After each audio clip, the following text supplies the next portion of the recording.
总统先生你好，我是北京大学艺术学系3年级的学生，很高兴我成为了今天第一个向您提问的北大学生。就像您刚刚演讲中所说的那样，中美人民应该携手起来，共同前进。而且这中间的最主要的环节，就像您刚刚说的一样，就是我们要互相交流了解。在我看来，自从中国的改革开放以来，中国人民对于美国的文化、历史、人物有了很多的了解。从克林顿总统您来说，从克林顿总统自己来说，我们已经知道了很多关于您自己的事情。从华盛顿总统、林肯总统，还有独立战争、南北战争，从可口可乐、微软，一直到刚刚在我们面前沉没的 Titanic。但是，美国人民对于中国人民的了解，我觉得却似乎并不是那么多。可能他们仅仅是从几部反映中国农村和文革的影片来看待中国，但那并不是现在真正的中国。我想请问您，就是您作为10年来第一个访问中国的美国总统，您将采取什么措施来促进两国人民真正的相互了解、相互尊重？谢谢。Well, first of all, I think that's a very good point. And one of the reasons that I came here was to try to, because as you can see, a few people come with me from the news media. I hope that my trip would help to show a full and balanced picture of modern China to the United States. And that by coming here, it would encourage others to come here and others to participate in the life of China. I see a young man out in the audience who introduced himself to me yesterday as the first American ever to be a law student in China. So I hope we will have many more Americans coming here to study, many more Americans coming here to be tourists, many more Americans coming here to do business. The First Lady this morning and the Secretary of State had a meeting on a legal project. We are doing a lot of projects together with the Chinese to help promote the rule of law. That should bring a lot more people here. I think there is no easy answer to your question. It's something we have to work at. We just need more people involved in more kinds of contacts. And I think the more we can do that, the better. Is there another question from the Chinese? Yes. Anybody here? I'll just try to get them all. Go ahead. Why don't both of you just pass the microphone down? We have the gentleman in the tie, and then the gentleman in the yellow shirt, and the gentleman in the T-shirt. There, go ahead. 中等先生，我是力学与工程科学系97级的本科生。中等先生你好，我作为一名中国人，我很关心祖国的统一问题。在台湾问题上，自1972年尼克松总统访华以来，已经取得了很大的进展。但是我们仍然失望地看到，美国人不断地向台湾出售先进的武器，美国人不断地派军舰进入了台湾海峡。更令我们气愤的是，美国和日本又签订了新安保条约。对此，据日本某些高级官员表示了，他们居然把他们法律范围包括了我们的台湾省。对此，我们不禁要问：如果中国也向夏威夷出售武器，如果中国也派军舰进入了夏威夷，如果中国也和其他国家签订了安保条约，把夏威夷包括在我们的法律范围内，请问克林顿先生，您会同意吗？请问美国2亿人民会同意吗？谢谢。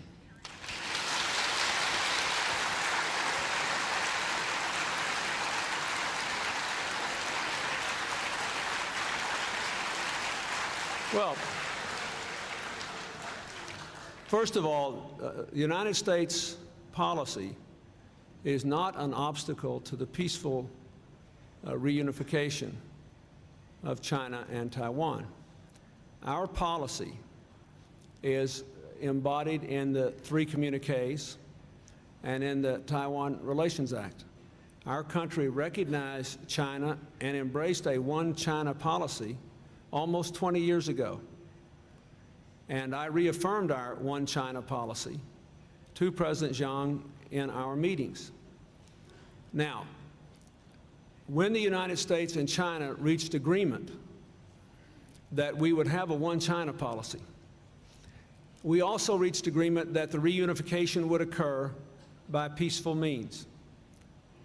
And we have encouraged the cross-strait dialogue to achieve that.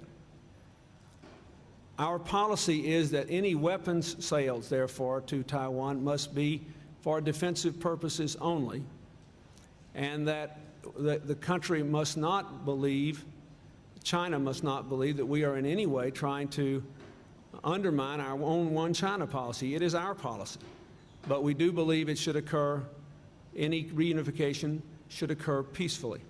Now, on Japan, if you read the security agreement we signed with Japan, I think it will be clear from its terms that the agreement is not directed against any country, but rather in support of stability in Asia. We have forces in South Korea that are designed to deter a resumption of the Korean War across the dividing line between the two Koreas. Our forces in Japan are largely designed to help us to promote stability anywhere in the Asia-Pacific region on short notice. But I believe that it is not fair to say that either Japan or the United States have a security relationship that is designed to contain China. Indeed, what both countries want is a security partnership with China for the 21st century. Just as, for example, you mentioned NATO. We have expanded NATO in Europe, but we also have made a treaty, an agreement between NATO and Russia to prove that we are not against Russia anymore. And the most important thing NATO has done in the last 5 years is to work side by side with Russia to end the war in Bosnia. And I predict to you that what you see us doing with China now, working together to try to limit the tension from the Indian and the Pakistani nuclear tests, you will see more and more and more of that in the future. And I think you will see a lot of security cooperation in that area. And we can't see the agreements of today through the mirror of yesterday's conflicts. Yes, the gentleman in the T-shirt there.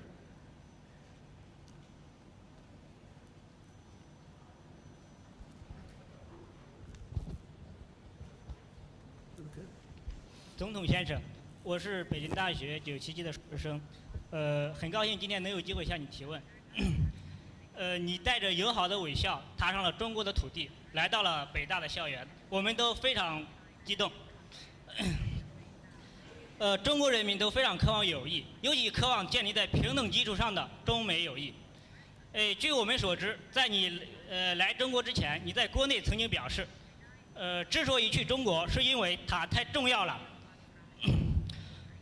接触是最好的压制方式。我想问你。你这句话是为了使这次访华成行而向反对派做出的承诺呢，还是此刻站在讲台上的你微笑的背后，还藏着真正的带有压制的初衷呢？请总统先生正面回答我的问题。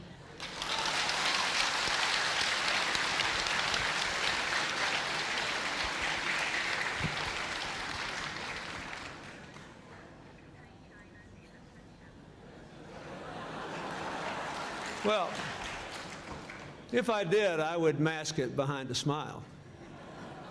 But I don't. That is, my words mean exactly what they say. We have to make a decision. All of us do, but especially the people who live in large nations with great influence must decide how to define their greatness. When the Soviet Union went away, Russia had to decide how to define its greatness. Would they attempt to develop the human capacity of the Russian people and work in partnership with their neighbors for a greater future? Or would they remember the bad things that happened to them in the past 200 years and think the only way they could be great would be to dominate their neighbors militarily? They chose a forward course. The world's a better place. The same thing is true with China. You will have to decide both in terms of your policies within your country and beyond. What does it mean that China will be a great power in the 21st century? Does it mean that you will have enormous economic success? Does it mean you will have enormous cultural influence? Does it mean that you will be able to play a large role in solving the problems of the world? Or does it mean you will be able to dominate your neighbors in some form or fashion, whether they like it or not? This is a decision that every great country has to make. You ask me, do I really want to contain China? The answer is no. If you look at the American people have always had a very warm feeling toward China that has been interrupted from time to time when we have had problems. But if you go back through the history of our country, there's always been a feeling on the part of our people that we ought to be close to the Chinese people. And I believe that it would be far better for the people of the United States to have a partnership on equal, respectful terms with China in the 21st century than to have to spend enormous amounts of time and money trying to contain China because we disagree with what's going on beyond our borders. I think it would, so I do not want that. I want a partnership. I'm not hiding another design behind a smile. It's what I really believe. I believe it's not because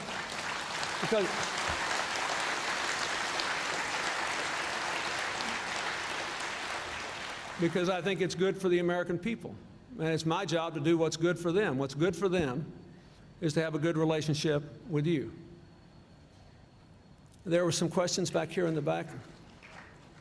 Oh, this gentleman, I promised the gentleman in the suit he could be next here. And then we'll go up the aisle here, back there. We can start with this lady in the red T-shirt there and go up the aisle. You had your hand up, didn't you? 总统先生，我是政治学与行政管理系98届的毕业生，也就今年毕业。今年毕业我去中国银行工作。刚才听了总统先生对中美两国青年一代对于这个未来的国际安全，还有环境保护以及金融稳定方面所负有的责任，这个我很受鼓舞，并且我也知道，青年一代如果要担负起这责任的话，首先应该受到良好的教育。我知道总统先生非常喜爱他的女儿，并且他的女儿切尔西就在斯坦福读书。那么我想请问两个问题。第一呢是那个总统先生认为就是总统先生前几年就提出来知识经济的概念。那么总统先生认为高等教育在今后的知识经济的发展中起什么样的作用？第二，总统先生对我们青年代，包括中美两国的青年有什么具体的期望，以及认为这个青年应该具备哪些方面的素质？谢谢。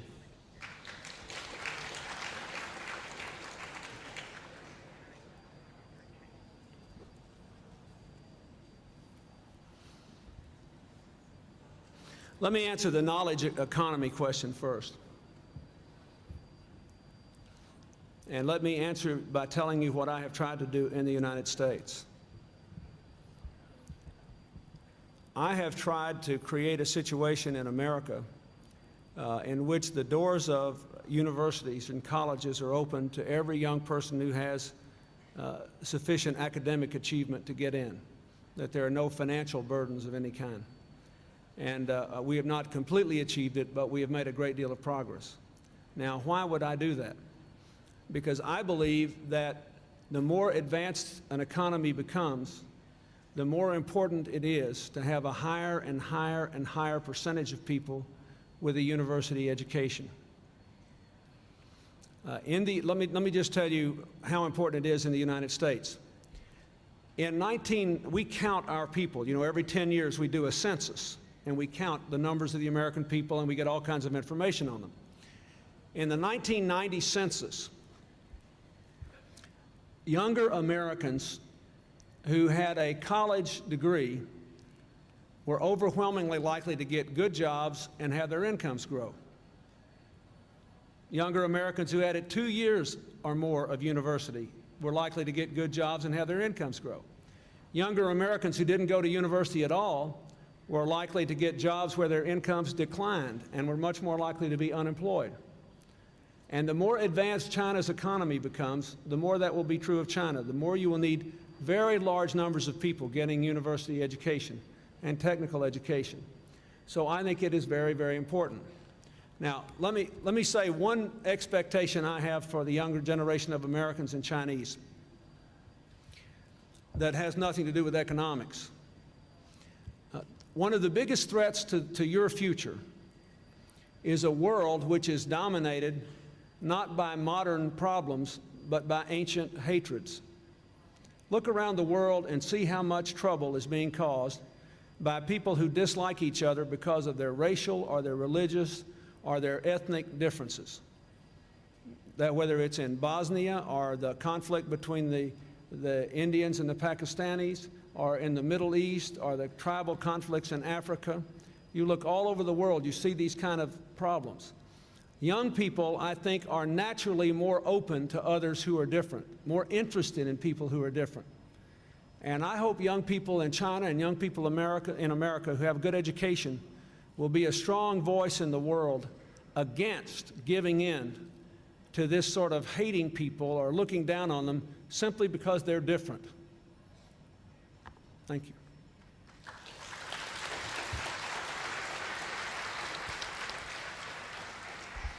总统先生，关于民主、自由和人权的问题是中美两国人民都很关注的问题。但是坦率地说，在这方面，咱们两个国家有不少分歧。您刚才在您的演讲中对美国的建设民主自由的历史做了一个比较自豪的回顾，而且对中国人民也发表了一些比较建设性的意见。对于真诚的意见，我们当然非常欢迎。但是我同时又想到了一句老话。我想中国人民和世界人民都应该把它作为行动的准则，那就是批评和自我批评同在。如果我现在想问您一下，美国近些年，就是美国当前在人权和民主问题方面，是不是也有一些问题呢？您能不能给我们讲一下您的国家在这方面有哪些不足？您的政府在近期内做过哪些政策，有什么效果？谢谢。Yes, I do. I do, and first of all, let me say, I never raised this question overseas in any country, not just China, without acknowledging first that our country has had terrible problems in this area. Keep in mind, slavery was legal in America for many years, and that we are still not perfect. I always say that because I don't think it's right for any person to claim that he or she lives in a perfect country. We're all struggling toward ideals to live a better life. So I agree with the general point you made. Now, I will give you two examples. We still have some instances of discrimination in America in housing or employment or other areas based on race. And we have a system set up to deal with it, but we have not totally eliminated it. And in the last year, I have been engaging the American people in a conversation on this subject. And we have tried to identify the things that government should do, the things that the American people should do either through the local government or through other organizations, and the attitudes that should change, the minds and hearts of the American people. So that's one example. Now let me give you another example. When I ran for president in 1992, I was in a hotel in New York City, and an American immigrant from Greece came up to me, and he said, "My son is 10 years old, and he studies the election in the schools, and he says I should vote for you. But he said, if I vote for you, I want you to make my son free, because my son is not really free." So I asked this man, "What do you mean?" And he said, "Well, the crime is so high in my neighborhood, there's so many guns and gangs, that my son does not feel that I can't let him walk to school by himself or go across the street to play in the park. So if I vote for you, I want you to make my son free." I think that's important because, you see, in America, we tend to view freedom as the freedom from government abuse or from government control. That is our heritage. Our founders came here to escape the monarchy in England. But sometimes freedom requires affirmative steps by government to give everyone an equal opportunity to have an education and make a decent living and to preserve a lawful environment. So I have worked very hard to try to bring the crime rate down in America, and it's now lower than it has been at any time in 25 years, which means that more of our children are free. But the crime rate is still too high. There's still too much violence. So we Americans need to be sensitive not only to preserve the freedoms that we hold dear, but also to create an environment in which people can build a truly good and free life. That's a good question. 校的校长蔡元培先生还说过一句话，他说：“道并行而不相悖，万物并育而不相害。”我并不认为为国家的自由就一定，国家的自由和自己的自由有什么冲突？不是说为了国家的自由就一定要牺牲自己的自由。我认为自由是自己的一种主动的选择，认为是对你最好的、最适合自己的情况。像中国现在繁荣的发展，正是我国人民自由的选择，主动的贡献他们力量的结果。我想，自由定义应该是为了真理和正义，还有选择那些最适合自己的情况的一种路。不知道您是否同意我的观点？另外，我想最后说一句：只有真正懂得自由的人，才会更加尊重别人的自由。谢谢。I agree with that.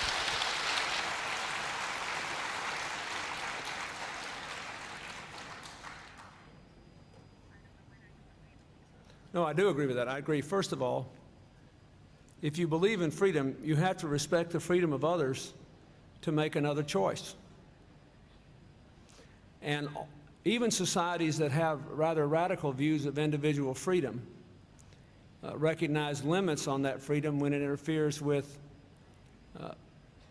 preserving other people's rights.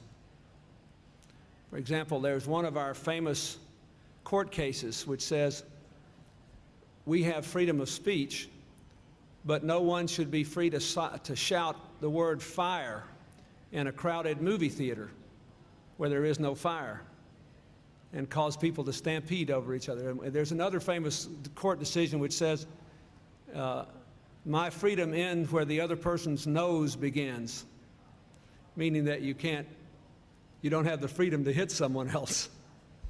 So I agree with that. People have the freedom to choose, and you have to respect other people's freedoms, and they have the right to make decisions that are different from yours.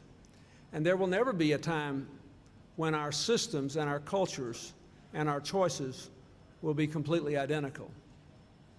That's one of the things that makes life interesting. Want to take one more? Last. 最后一个问题。Want to take one more? Go ahead. 总统先生，我想向你提2个问题。第一个问题是，美国经济持续80多个月以来，一直都是非常高速的在增长。我想请问总统先生，这个除了您个人的对美国所做出的贡献以外，请问还有哪些方面，是美国经济成功的主要因素？或许这些对于中国也是一个很好的借鉴。第2个问题是，我想问总统先生。当去年中国主席江泽民在哈佛大学访问的时候，在外面有很多的学生在游行。那么我想请问总统先生，如果今天您到北大来，外面也有中国北大的学生在外面游行的话，请问您有何感想？谢谢。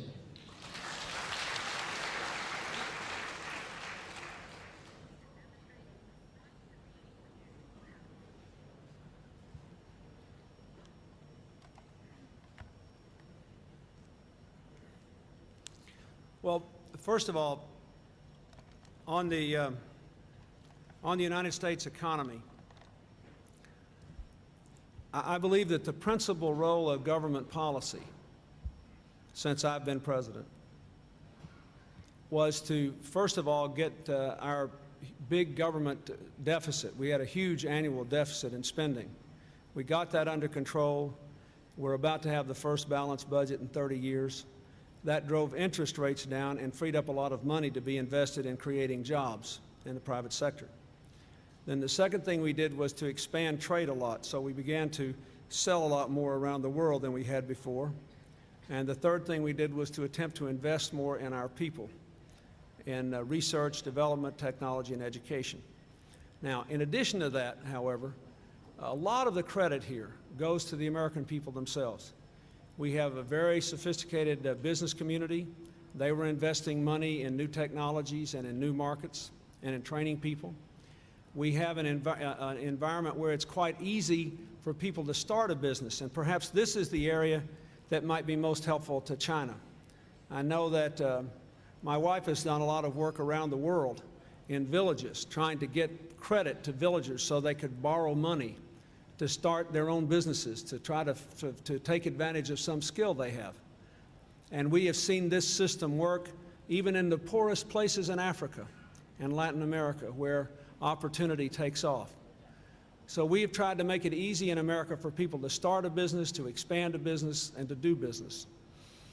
And then we have also tried very, very hard to get new opportunities into areas where there were none before. And all these things together, but especially I give most of the credit to the people of my country. After all, a person in my position, we're supposed to have correct policies so that we create a framework within which the American people then create the future. And I think that is basically what has happened. Now, you asked me an interesting question. Actually, I have been demonstrated against quite a lot in the United States. I told President Zhang when he was there I was glad they demonstrated against him so I didn't feel so lonely.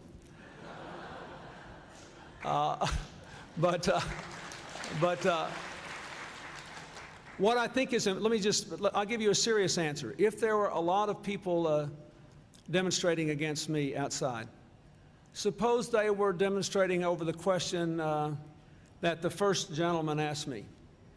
Suppose they said, oh, President Clinton is trying to interfere with the peaceful reunification of China and Taiwan, and he shouldn't be selling them any weapons, whatever. Well, I would try to find out what they were demonstrating against, and then I would ask my host if they minded if I would go over and talk to them, or if they would mind if one or two people from the group of demonstrators could be brought to see me and they could say what is on their minds, and I could answer. Remember what I said before about what Benjamin Franklin said. Our critics are our friends, for they show us our faults. You have asked me some very good questions today that have an element of criticism in them. They have been very helpful to me. They have helped me to understand how what I say is perceived by others, not just in China, but around the world.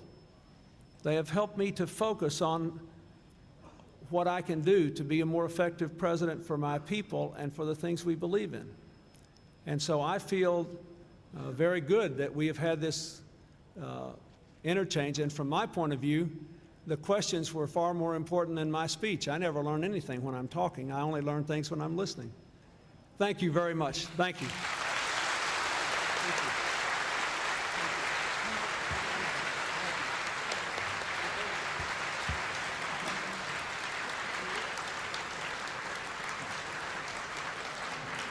谢谢克林顿总统先生刚才所发表的演讲。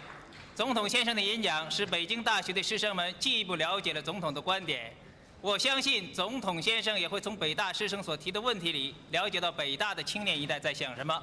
我希望中美两国青年一代的友谊会继续得到发展。为了纪念克林顿总统在北京大学的演讲，现在请陈加尔校长代表学校向克林顿先生赠礼。礼品是在北京大学标志建筑物旁边的总统头像的铜板雕像。